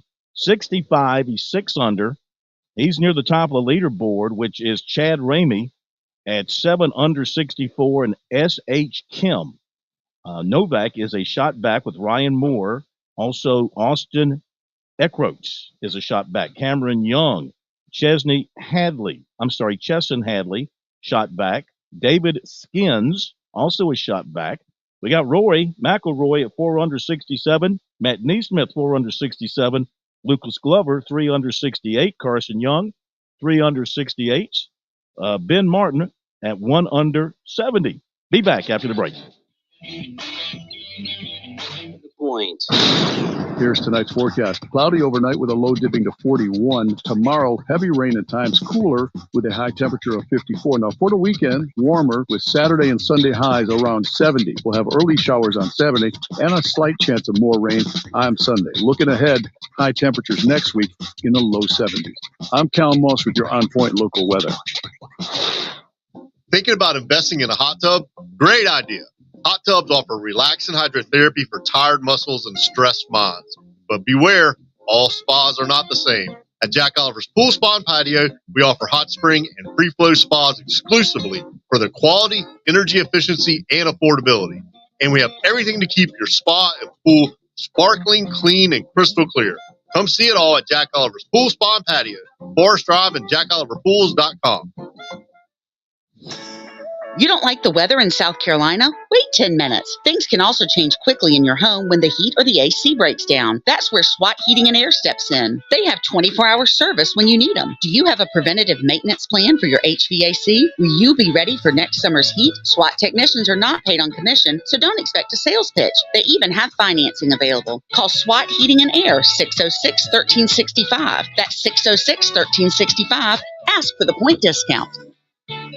At Jim Hudson Chevrolet, we know a truck is more than just a truck. And Jim Hudson has the truck you need for any job, big or small. With Chevy fleet trucks, Chevy SUVs, Chevy pickups, and commercial vehicles. All backed by Jim Hudson Chevrolet's best price guarantee, where we'll beat any Chevy price or pay you $1,000. Only at Jim Hudson Chevrolet. Must bring an authorized written buyer's order from a franchise competitor dealer. Must be identically equipped new model in stock. We will better the price or pay you $1,000. I was thinking about the things that matter to me when it comes to calling the plumber. First, most of us call the plumber out of a need, often a crisis. So you want reliability. Then we're in a vulnerable place already, so you want someone you can trust, someone who will be fair in their pricing and handle things professionally. These are some of the reasons I feel comfortable recommending Franklin Plumbing and Drain Cleaning. They've been out to my home. They've been out to my brother's home too. Franklin Plumbing and Drain Cleaning did such a great job. And maybe this might not matter as much to some people, but they're locally owned. A lot of these plumbing companies you've heard of used to be local, and now they're owned by big national or even international conglomerates. Working with a locally owned company matters. It keeps your pricing down, and the money stays local here in the community. Josh and his team at Franklin makes customer service their top priority. I trust them. You can too, especially during these vulnerable times. Online, it's franklinplumbing.sc.com or call them 799-2222. That's 799-2222. Dave Ramsey here. Do you want your money to work for you rather than you working for your money? Go see my friends at Palmetto Citizens Federal Credit Union. They're not a mega bank and have been serving the Midlands since 1936, offering good old-fashioned customer service and free services. They'll look out for your financial well-being. With 14 locations, check them out today at palmettocitizens.org. Federally insured by the NCUA. Hi, I'm Karen Pickard. And I'm Katie Griner. Every Tuesday at 8:30 to 9 a.m., we'll be talking about issues that concern seniors and their families. So join us right here on The Point Radio for the Positive Points on Aging, brought to you by Oakley Village of Lexington. Have you fallen behind on your taxes and might be facing IRS penalties? Have wage garnishments, levies, or liens? Have unfiled tax returns? You want someone local and qualified. Don't fall for those national spots. Meet with me, Teresa, at Capital City Professional Services, and let me help you through your tax maze. I can help with all your tax resolution issues. There are options to get you back on track. Call Capital City Professional Services, 400-8683. That's 400-8683. At Palmetto State Armory, we offer the largest selection of guns and ammunition at unbeatable prices. Our knowledgeable and friendly staff are here to provide personalized assistance, ensuring you find exactly what you need. If you enjoy outdoor activities like hunting, camping, or hiking, our clothing and outdoor gear collection has got you covered. We also feature an exceptional indoor range facility where you can experience the thrill of shooting in a safe and controlled environment. Visit us today at PalmettoStateArmory.com or your local retail store. Palmetto State Armory, American made for life. Hi, this is Joel Lurie. I'm the host of Health Matters every Monday morning from 9 to 10 right here on 100.7 The Point. Join me as we talk about issues impacting your health and our community. It's Health Matters every Monday at 9 a.m. right here on The Point.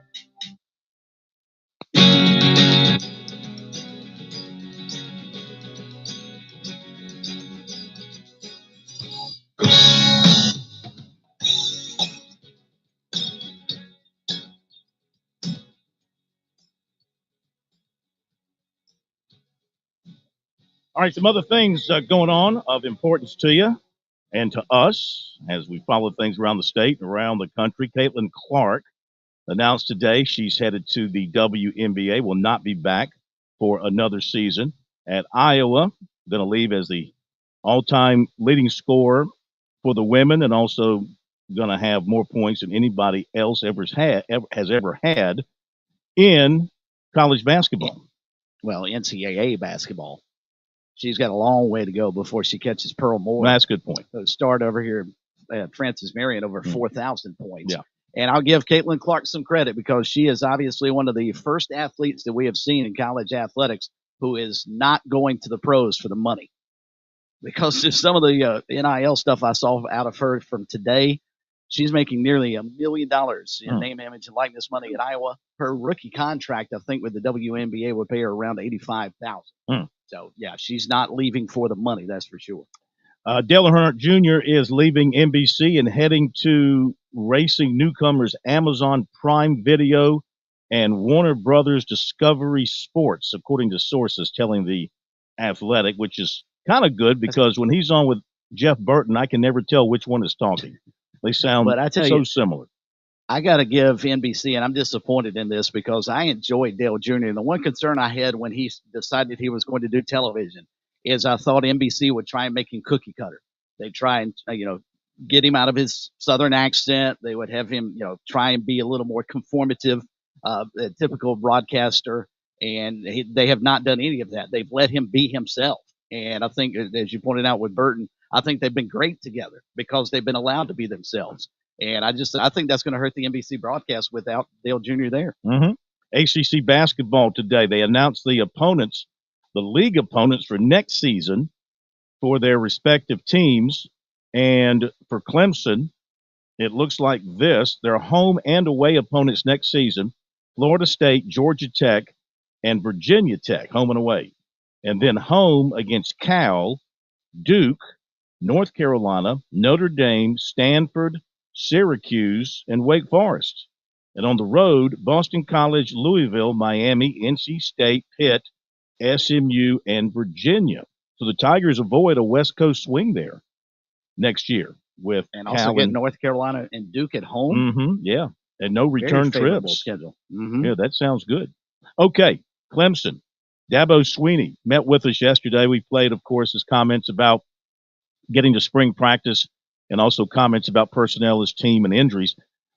During the question and answer session, he was asked about the changes that have been going on in college athletics here since the end of last season.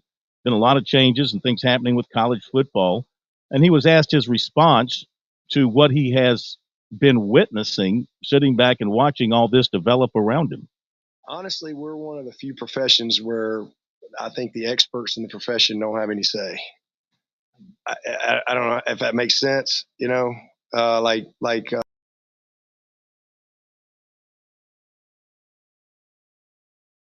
your mouth. And if he says, dang, you got a root canal and you need it right now.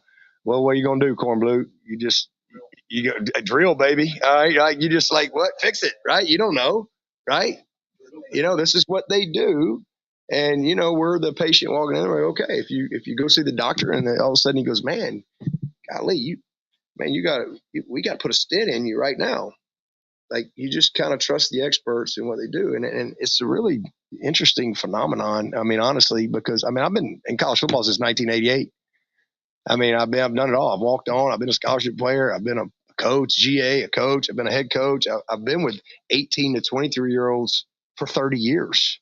I've been one. I've raised 3 of them, and I've lived with them for 30 years. I've been doing life with this age group. I've got a lot of knowledge. I got a PhD in 18 to 23-year-olds. I do, but I got no say, and we really don't. Coaches really have we have very little input. We get to talk a lot.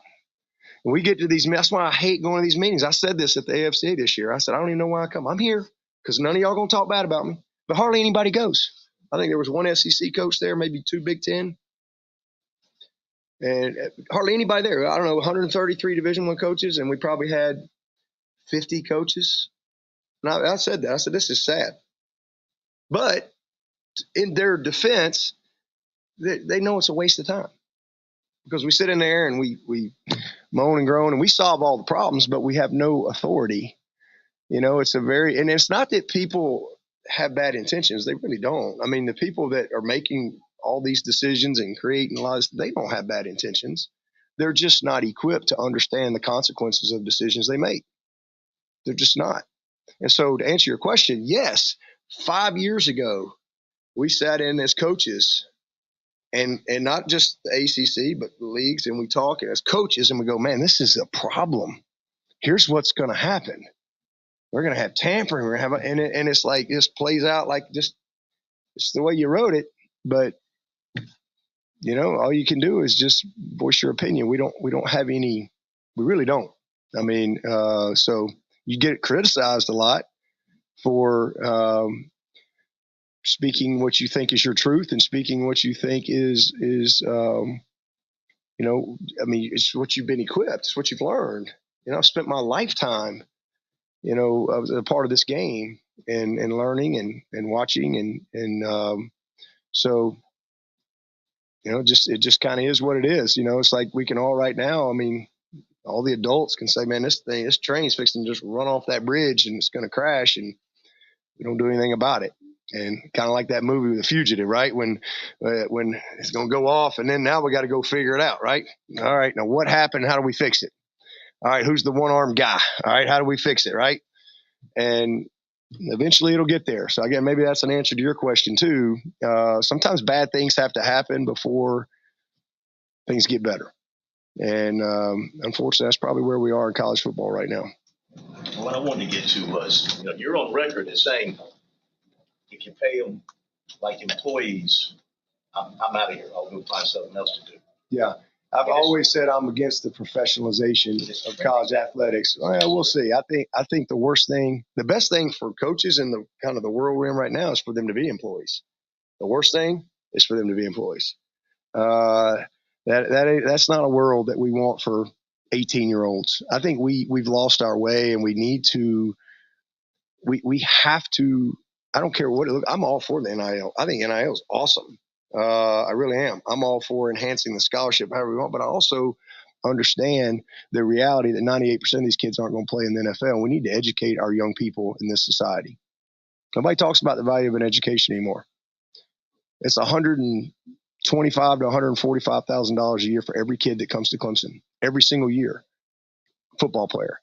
And that's $30,000 to $45,000 in cash in hand and everything that goes in between it.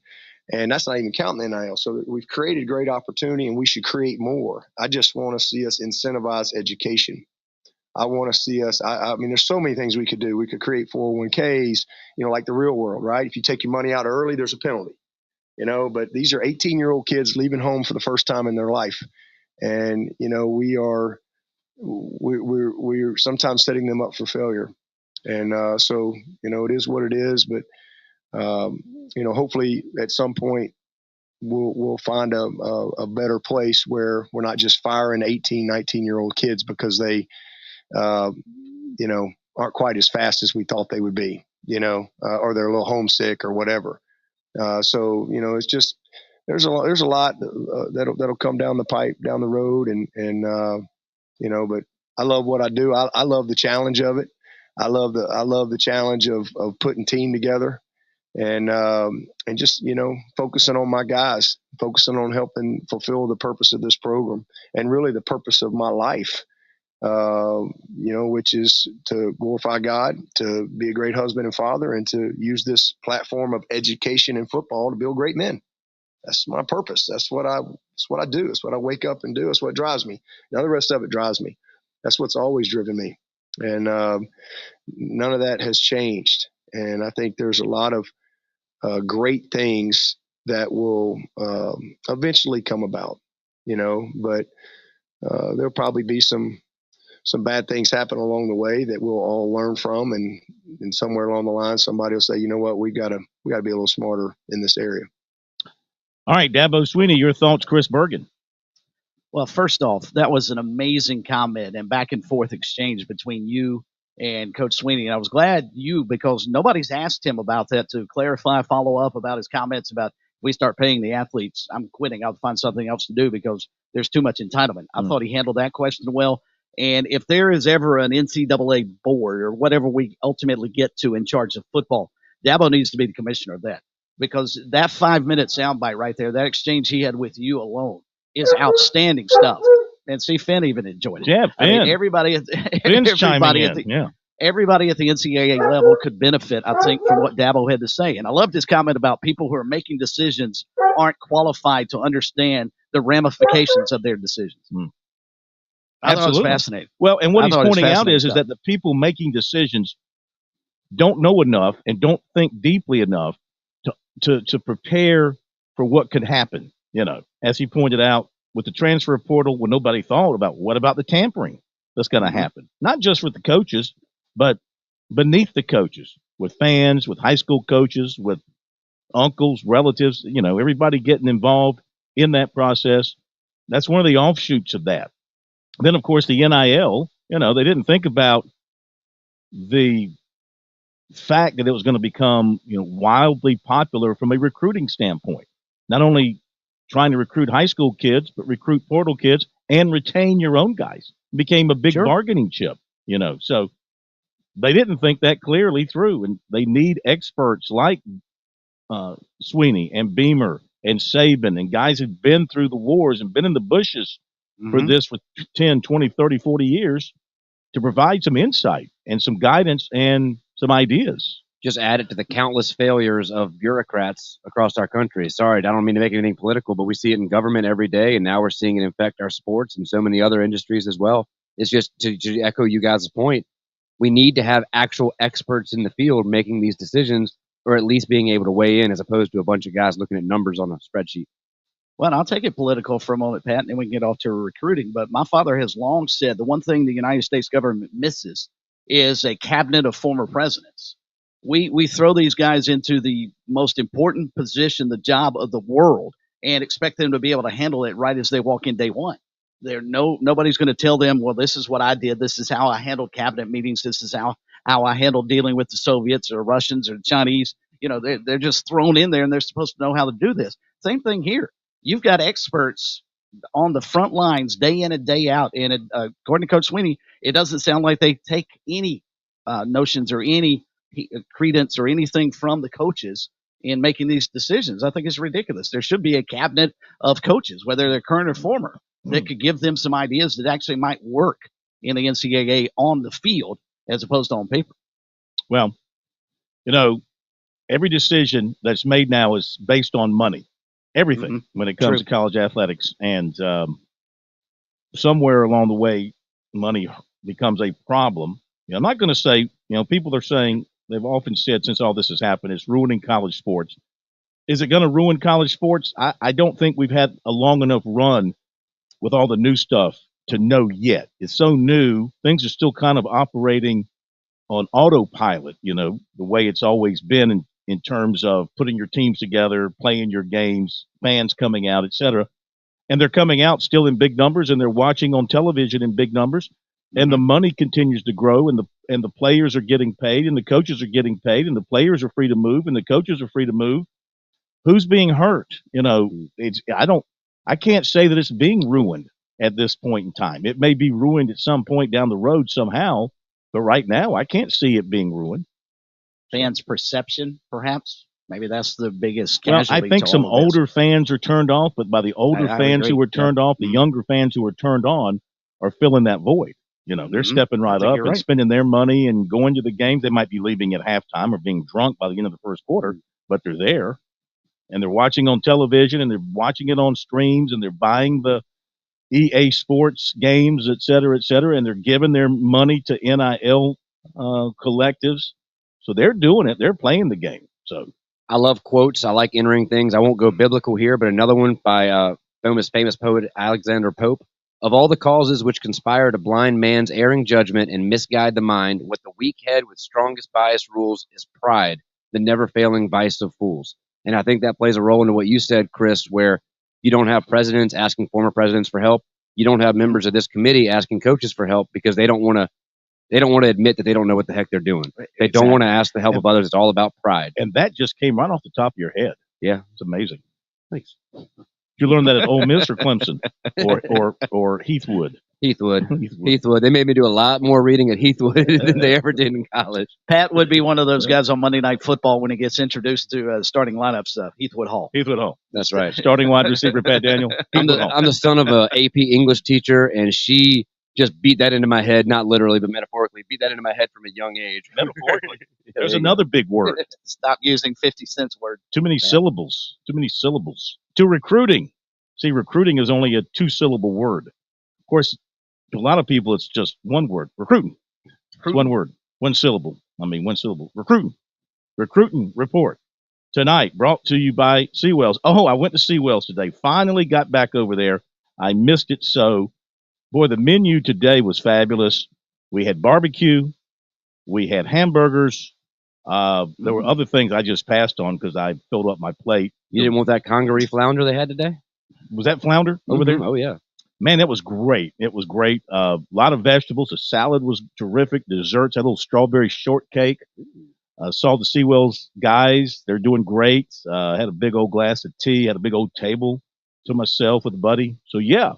Get out to Seawells, $14.50, gone up 50 cents on the price. It's okay. It's not going to break your budget.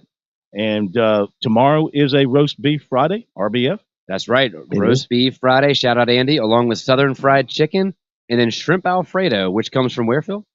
The Congaree. There you go. Caught fresh, just right down the street, brought right over. No. Big old nets. I'm wrong. Big old nets. I'm wrong. Trolling through the Congaree. The salmon and the flounder swimming upstream, they come from the Congaree. The shrimp comes from the Broad. There you go. Comes from the Broad. There you go. They're around the bridge, and they cluster there around the bridge. You can see the guys, the shrimpers, throwing their nets in right there. In fact, I thought I saw, what's that guy, the product, that you can get the frozen fish in the grocery store. Who's that name? Forrest Gump? Oh, Bubba Gump? No. Been around forever. Captain, help me out here. Captain. That comes to mind is Captain D's. Well, there's Captain D's, but no, there's a frozen fish product named after a captain that your mother used to always buy when they wanted to have fish. Buy it at the Piggly Wiggly. Look that up, and we'll talk about it in a second. Roast beef Friday tomorrow. And for catering, make sure you call Seawells at 803-771-7385, SeawellsCateringSC.com. They had the commercials. He was like from Alaska, from the north. He was always dressed like he was being rained on, got the rain gear on. Gordon's? Yeah. Gordon's, yeah. That's it. Yeah. Gloucester. Gloucester, right. Yeah. There you go. Good stuff if you didn't burn it.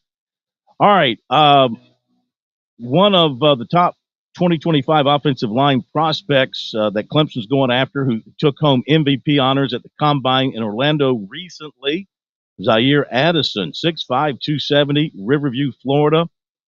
Clemson heavily after him. And he is going to come back for a couple of visits to Clemson. He said when he went to the combine, he just went down there to dominate.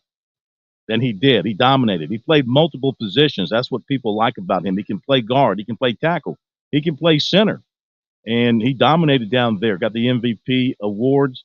And Clemson is heavily on him. Offensive line coach Matt Luke offered him, has been in constant contact with him ever since. He said that Addison said of Luke that nobody else in the country can develop players like he can. So he likes the way he breaks down tape. He likes the way that he assesses what he can do and what he can do for him. He has plans to visit Clemson March 11th and then an official visit the first weekend in June. He also was at Clemson for the Florida State game last season. And he has also scheduled spring visits to Alabama March 8th, Georgia Tech 9, Florida 12, and also back to Florida for their spring game April 13th. And also Oregon on April 24th. He also plans to visit Florida State and Penn State. Sumter defensive end Anthony Addison was offered by Georgia Tech. Former USC signee defensive back Cameron Upshaw was offered by Arizona State. That was one of the guys dismissed by South Carolina January a year ago from that gun situation. USC women offered 2025 6-foot Divine Barrage of Davenport, Iowa, one of the top-rated girls players in the country in the 2025 class. There you go. That's recruiting, brought to you by Seawells. I want to go back to that for a second, Chris, since you weren't with us last night, and you might not have been with us when we talked about it before, going back to the situation with the Clemson players, comparing it to that situation with the South Carolina players. And I've thrown the question out there, why the difference? You know, when you have a gun situation like Capehart had at Clemson and these three guys had at South Carolina, they're both felonies. And then Capehart also had the traffic citation, but that's a relatively minor thing with him. Noble Johnson had the more serious traffic situation with an accident that hurt him and has knocked him out of spring practice. But that, too, is just a misdemeanor, and neither player was suspended by Clemson. Dabo Swinney addressed it yesterday and said, you know, when something like that happens, university policy takes over. He doesn't have to do anything. University policy takes over, and they follow that policy. So they must have a policy at Clemson that you don't get suspended for misdemeanors actions, even though a gun possession, whether it's yours or not, would be a felony under the eyes of the law. While at South Carolina, those three guys were dismissed from the team and dismissed from the school, not to be returned. And it was a felony situation, but all three got, caught up in it for their whatever parts they happen to be playing. And I'm just, again, trying to draw the conclusion here of why the difference in the approaches by the two programs, by the two schools, by the two universities. Well, like I said the other night when we were chatting about it, the only thing I can see that's different between the two is the fact that the Carolina guys had the gun in the dorm room as opposed to in the car, perhaps in a trunk, I'm not sure. But aside from that, I don't see a whole lot of a distinction one way or the other. It's on campus is on campus, but maybe USC views it inside residential housing as considerably more egregious than maybe just in your car. Yeah, I guess. I mean, I mentioned this last night. Was it Lou Holtz? I think it was Steve Spurrier who came in and had them redo their drug policy. Remember that? Because at South Carolina, I think their drug policy was they were so stringent with it, and maybe that was the result of the controversy with the steroids back in the 80s, and they put in this very stringent policy, like one strike and you were out, one marijuana arrest and you were done. And I think Spurrier had them come in and change that to where you at least got a second chance and maybe even a third chance, depending on what happened. His point was, we're losing too many good football players because of this. And you want to win in the SEC and you've got these sort of policies. I mean, you got to have football friendly policies. And I think Clemson has football friendly policies. I'm not so sure South Carolina has football friendly policies when it comes to this. And I think other schools around the SEC have more football friendly policies. Well, clearly Georgia does. We know that for sure. 10-4. Tennessee, Florida. Yeah. So, I mean, you talk to coaches who've been around and witnessed things from the inside and the outside, they'll tell you, South Carolina, it's about commitment. It's about commitment. And some places have, they're totally all in on their football program, winning championships, and whatever they have to do within what they can control, they do it to make sure that football team gets everything and every break it needs to win a championship. Not so sure South Carolina's been that way over all these years. So, just a thought. It might be an extreme example, but I think back to that documentary Swamp Kings about the Urban Meyer years at Florida and just the obscene. Now I would equate that more to maybe to modern day Georgia. Maybe that's even not fair, but that team sure was good, but they sure were dirty. How many natties did they win? 2. There you go. All right, we'll be at the stadium tomorrow if there's baseball. Otherwise, back here in the studios. Thank you, Chris. Yes, sir. Thank you, Pat. Have a great night, everybody.